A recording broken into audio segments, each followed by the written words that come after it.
like that. This fucking beautiful day, man. Jesus. That's a nifty little machine there now. The microphone on it now. Oh yeah, no, works. It's handy, all right. What's I'm seeing if I can see your both your beautiful faces. So we're talking about December 2013, the Button Factory. Was that a nervous kind of gig? Was it your first gig, or it seemed to hit the ground running? That was probably the most difficult gig we've ever done. Yeah, absolutely. Because there was a lot of pressure on us. The first theatre show we ever did. You know, we've gone on to do Vicar Street, Concert Hall, Olympia, and everything like that. Rewind back to that, and we were only discussing this the other day. Yeah. Rewind back to that December 2013. We didn't know how that was going to go, and it's such a smaller venue than the other places we've gone on to do. Yeah. You know, that's maybe 200 people seated, Button Factory, but we didn't have a clue what we were doing. And you had played other venues, like you had some kind of experience. We were still very experienced performers, but you know, as a unit, we were promoting that gig, right? Performing in the gig. We constructed the whole theatre show, everything from all different levels. Right.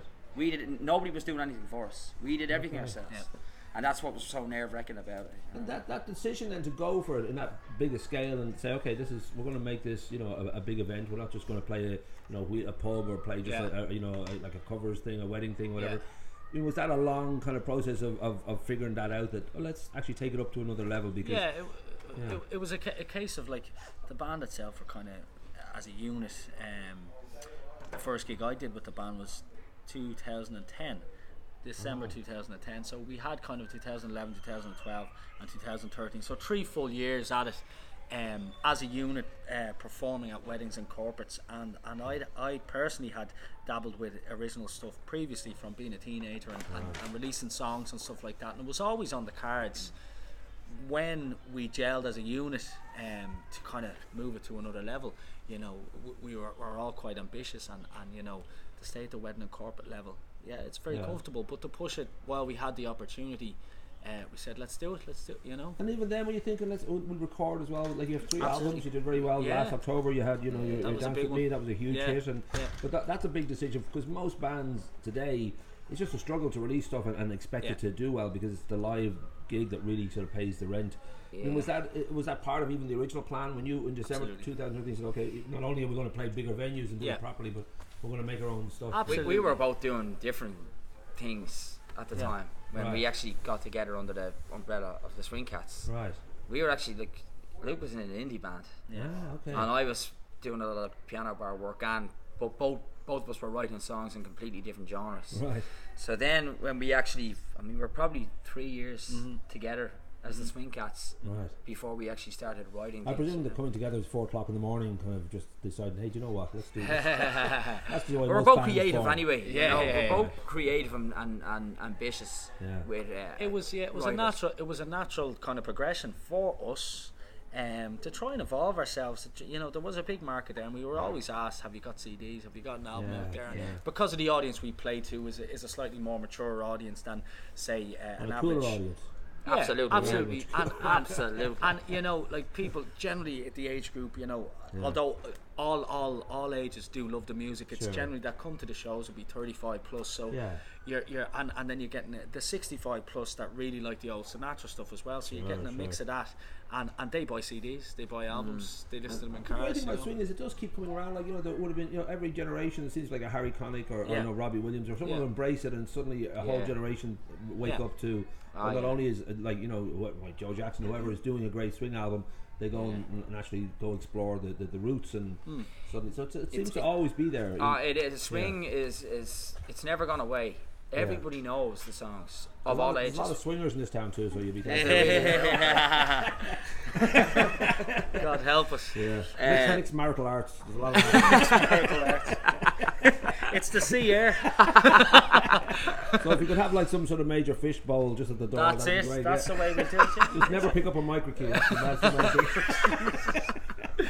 It's an extra little bonus at the gig. Find love with the Swing Cats. Oh my God. Well, where were we? We pride ourselves as a very romantic band. That's a different level altogether. That's it. Where were we? Right. What would you say that each generation seems to grab onto swing, and it is, you know. What I was going to say there was all these songs.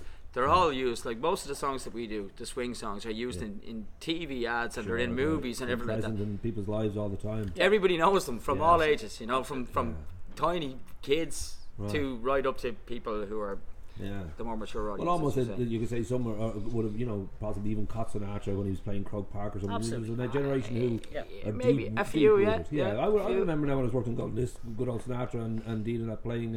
The three of them turned up in Dublin. What year was that? 88, 87 or 88? Was it around? Yeah, it was in the 80s, but I don't know exactly what year now. But it was late a major 80s. deal. Probably early 80s, so, I think, because I was 79, 80, 81, something working on this. Okay. I remember it was just a major hoo-ha that the chairman was coming to Greystones. Yeah, wow. But the Mafia were very excited. You got all sorts of offers for let's just work together here. That's it.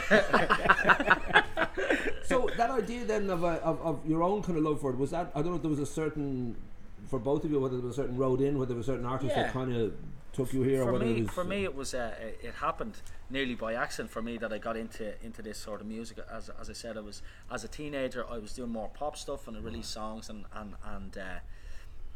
was on the radio with that stuff, and I got to a stage where I was getting offers for different sort of gigs, and a gig came up in 2003 or 4 to be part of the Irish Rat Pack. Oh, right. So they were big at the time, and again, you're talking around that time. Robbie Williams was quite big, and he was bringing it back there. So the Rat Pack was very in vogue, so to speak. So they were looking for obviously a Sammy Davis. So they weren't looking for a Dino. So I accepted, and I said, look, it's paid work. Okay, I'll do this. And only from performing those few songs, I only had a small part in the show that I actually really get to know these songs. I didn't really have a clue about it at that stage. You know, I would have been probably 19, 20 then at the time. So as a much younger guy singing that stuff, I found it a bit daunting, you know. And you know, you roll on 15 years later, and now I feel comfortable. Sure, you've grown into the role almost, or into the music. A fully grown man now at this stage. It is kind of more mature. Yeah, music. absolutely. I mean, I didn't really like it when I was a teenager. Sure. It was only kind of when I got into my early 20s that it kind of, the sound actually grew on me. And again, with a lot of these songs, like, I mean, Sinatra and even the Rat Pack, when you see them in their prime, they're probably in their late 40s or early 50s. The Rat Pack in Vegas in their prime, you know. So we're still quite young in this genre. And the music itself suggests like you've lived a little bit. Like, I mean, these are songs that are sort of, you know, they almost sound like 4 o'clock in the morning, and it's been something of a wild weekend, or it's been a wild, you know, maybe 10 years. And this is a kind of smoke-filled room that's just sort of, you know, mellowed into, you know, that happy space where it's been a fucking great weekend. I just want to let people know what happened. Before the hangover kicks in. Yeah, that's it. And then that's grunge, and that's it. So I would say that you know, it's been hugely successful. As you say, you've done National Concert Hall, Olympia. You've played all over. You're touring right now until you're in the early 2019. You're going to play Bord Gosh, and then you're off to the UK. So it seems like it. I don't know whether it's you know, it's still, you could regard any band, I suppose, as a struggle to, you know, keep it together, but it seems to be very kind of successful. I don't know whether that feels that way for you guys. It has been successful to a certain degree, absolutely. But you can always be bigger, you know, you can always absolutely. And you know, for us, we are always trying to improve ourselves and always trying to push on, because that's how you kind of evolve. You know, playing some of the biggest concerts and biggest venues in the country last year. Still has only sank in now. Like, we've just last week we recorded our special for TV. Yes. Phil Coulter and all these guys are on there, and Paddy you know, Colan. he did a song on the piano about his life. I can't remember the name of the song, but I was nearly in tears as I saw it. This is my life. It was unbelievable. Coulter's beyond. Like, I mean, you almost forget the fact that he is deeply, you know, a fantastic songwriter. Oh, he's the man. Yeah, he's the man. Like, even something like Scornaughty Simplicity is just a heartbreaker. Oh, absolutely, yeah. And if you can move Luke Kelly to tears, you know you're in the right place. Yeah, it was great. We've done a decent amount over the last couple of years in particular, and we're still kind of relatively unknown to the mainstream, you know. We've done a lot of this without, say, help from radio, without being on the TV. You're doing the Cavern Club years, and Hamburg years. And you know, we're a roll of a dice away from a hit song, and if that happens, it could change things even further, you know. But the fact that we have the infrastructure, if you will, in place. We're a sustainable band, which is it's the toughest thing to do at the moment, you know, to be able to sustain yourself. Especially a large band, I mean, when you got your 7-piece, I know the 5-piece are playing here, but when you've got 7 guys and you've got a bit of a road crew around that, whatever. Yeah, we do. It's not like you're just sort of a guy and his guitar. You know, you're not Ed Sheeran getting away with. But this is it. But it all helps. Like, there's so many bands out there that are fantastic and so talented, but they find it hard to sustain themselves. Sure. You know? They can only tour so much. Or maybe they can't do the corporate gigs, or they can't do the wedding gigs, or, you know, to keep them, so they have to work as well. So they're not able to give it the full 100%, which is we feel very lucky to be in that position. You know. Yeah. You know, you have to really give it 100%. Absolutely. You know, we're in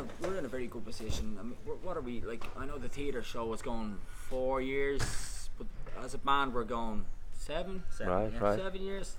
Yeah. And we actually probably do possibly 100 gigs a year. Wow. That's with great. everything. Between festivals, theatres, weddings, corporates, everything. We probably do on average 100 gigs a year, and have done that for the last. Even Bob Dylan would be proud of that. Yeah, 6 years. That's great, because it is, and it's also just a sign that, you know, obviously you're good because people are taking you back again and again, and it's not like, well, you know, you just sort of, you know, some people are trying but they're not quite hitting it, and people I know we're quite established now, but again we're very, very ambitious, and there's always room for. And just to wrap up now, have you gone method on it? Have you had anybody whacked or anything like that? Or do you feel you should really kind of get into the more into the role? I don't know if you know any dodgy people who kind of can help you. I'm only 37 now. I'm gonna wait a couple of years before I can actually authorize myself on that side of life, you know. Also, you got to check. The list grows. You got to move up and down the list. There's a list, it's just not ready yet. Right, and you got to be careful who you put on the top list, because you know, it's a nice effective. Do it all at one time. That's true. That is, you go full Godfather on it. The night of the long knives. I will say, because of this beautiful sun, I have no idea. I'm hoping I caught both of these in this video, because I'm just thinking, we caught the sound and we got the fun, but we're probably just looking at that tree for the whole thing.